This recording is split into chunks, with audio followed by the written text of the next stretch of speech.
Hi friends, എല്ലാവർക്കും നമസ്കാരം. നമ്മുടെ പുതിയൊരു വീഡിയോയിലേക്ക് എല്ലാവർക്കും സ്വാഗതം.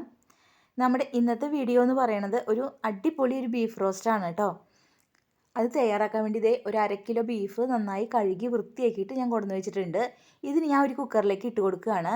ഇനി അതിലേക്ക് 1 ടീസ്പൂണ് മഞ്ഞൾപ്പൊടി, പിന്നെ 1 ടീസ്പൂണ് നല്ല എരിവുള്ള മുളക് പൊടി, 1 teaspoon Kashmiri chilli powder, 1.5 teaspoon മല്ലിപ്പൊടി, ഒരു 1/2 teaspoon garam masala, 1/2 teaspoon meat masala, 1/2 teaspoon ഉപ്പ്, പിന്നെ 2 തണ്ട് കറിവേപ്പില, 1 ടീസ്പൂണ് ഇഞ്ചി വെളുത്തുള്ളി പേസ്റ്റ്, ഇതെല്ലാം കൂടി ഇട്ട് കൊടുത്തിട്ട് നന്നായിട്ടൊന്ന് ഇളക്കി കൊടുക്കുക.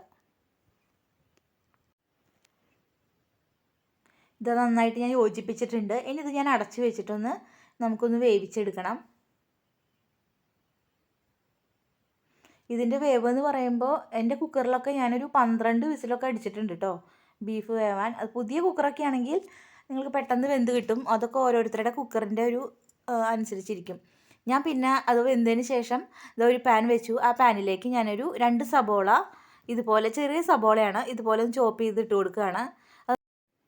ഇതിന് നന്നായിട്ടൊന്ന് ജസ്റ്റ് ഒന്നിങ്ങനെ ഇളക്കി കൊടുക്കുക. ഇതൊന്ന് വാടിയെന്ന് തോന്നുമ്പോൾ ഞാനിതിലേക്ക് ചതച്ച മിളകാണ് കേട്ടോ ഇട്ട് കൊടുക്കണത്. അങ്ങാടി മിളക്, വറ്റൽ മുളക് എന്നൊക്കെ പറയും. അത് ചതച്ചതാണ് ഇട്ട് കൊടുക്കണത്. അതൊരു 5 മിളക് ഉണ്ടാവും. അത് നന്നായിട്ടൊന്ന് മിക്സിയിലിട്ടൊന്ന് പൊടിച്ചതാണ്. അതും കൂടി ഇട്ട് കൊടുത്തിട്ട് നന്നായിട്ടൊന്ന് ഇളക്കി കൊടുക്കുക. പിന്നെ അതിലേക്ക് ഞാൻ വീണ്ടും ഇഞ്ചി വെളുത്തുള്ളി ചതച്ചത് ഒരു 1.5 ടീസ്പൂൺ ഇട്ട് കൊടുക്കുന്നുണ്ട്. പിന്നെ 2 തണ്ട് കറിവേപ്പില ഇട്ട് കൊടുത്തിട്ട് ഒന്ന് നന്നായിട്ടൊന്ന് വഴറ്റി കൊടുക്കുക.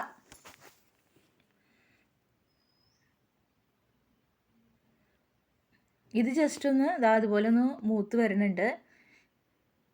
ഇതിന് മൂത്ത് വരുമ്പോൾ നമ്മൾ വേവിച്ച് വെച്ചിട്ടുള്ള ആ ബീഫ് ഇതിലേക്ക് ഞാൻ ഇട്ട് കൊടുക്കുകയാണ് കേട്ടോ.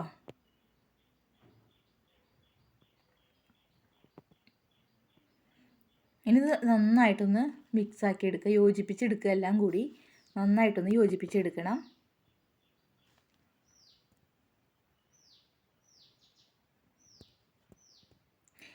ഇനി ഇതിൽ കിടന്നിട്ട് ഇങ്ങനെ നന്നായിട്ടൊന്ന് വലിയണം. ഞാൻ ഈ സമയത്ത് എപ്പോഴും സിമ്മിലാക്കി വെച്ചിട്ടുണ്ട് കേട്ടോ. ഇനി ഈ സിമ്മിൽ കിടന്നിട്ട് ഇത് നന്നായി വലിയണം. നന്നായി വലിഞ്ഞ് ഇതിൻ്റെ കളറൊക്കെ മാറി നല്ലൊരു ബ്രൗൺ കളറായി വരും. അതുവരെ നന്നായിട്ട് കണ്ടില്ലേ, ബ്രൗൺ കളറായി വരുന്നുണ്ട്. അതുവരെ നന്നായിട്ട് ഇങ്ങനെ നന്നായി വഴറ്റണം.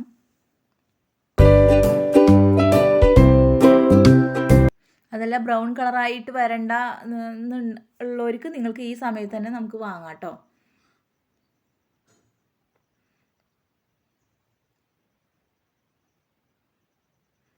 നമ്മുടെ ബീഫ് റോസ്റ്റ് ഇവിടെ റെഡി ആയിട്ടുണ്ട്.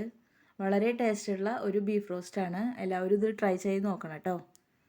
ഇനി നമുക്കിതൊരു ബൗളിലേക്ക് മാറ്റാം.